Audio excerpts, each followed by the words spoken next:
Good day mga Lodi. Today's video ay ipapakita ko sa inyo kung paano maglagay ng effects sa inyong mga video na i-upload sa YouTube. Tulad ng mga ito mga Lodi. So yan po, no? Kita nyo. So bago po tayo magpatuloy, huwag nyong kalimutan mag-subscribe sa aking channel, Dario Lodi TV. At i-click nyo na rin ang aking notification bell para lagi kayong updated sa aking mga video. So let's start.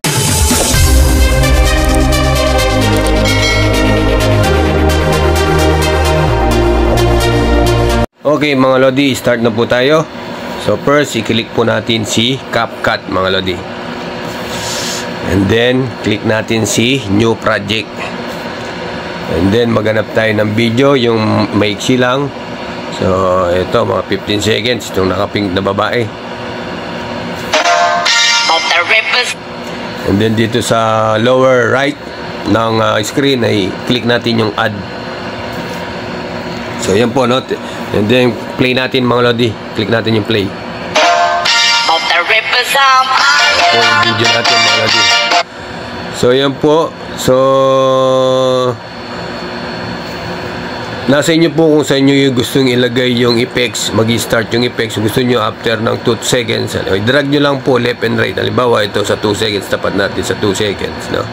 Yan po, no? Diyan po mag-start yung effects. And then i-click po natin doon sa baba ng screen yung effects.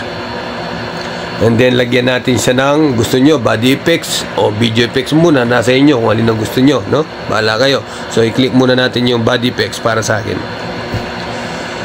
And then kung makikita nyo po yung pro, wag nyo i-click yan kasi may bayad yata yung mga Lodi. Halimbawa ito, yung electrolyte. Ito, no? Ito. Ito, no?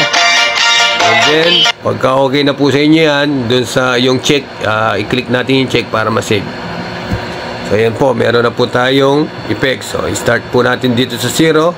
Play. So,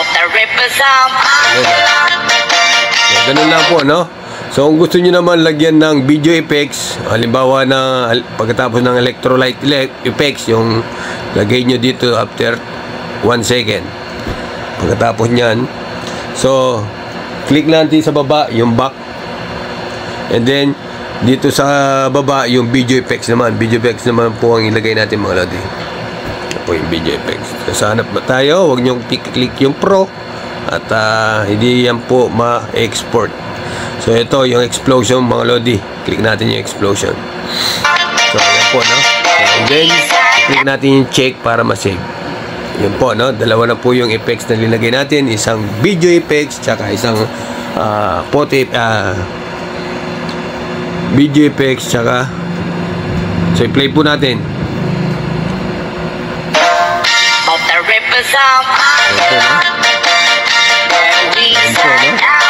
So kahit ilang pong effects ang ilagay nyo, gusto nyo mag-add kayo after dito sa 8 seconds, maglagay uli kayo ng effects. So click yung back sa baba. And then lagyan uli natin siya ng body effects o video effects. Nasa inyo, no? Body effects, lagyan natin. Click natin yung body effects.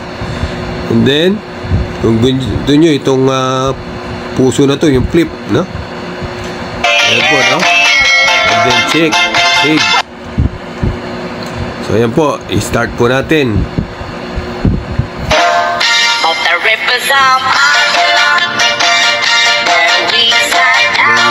Para may dating yung video.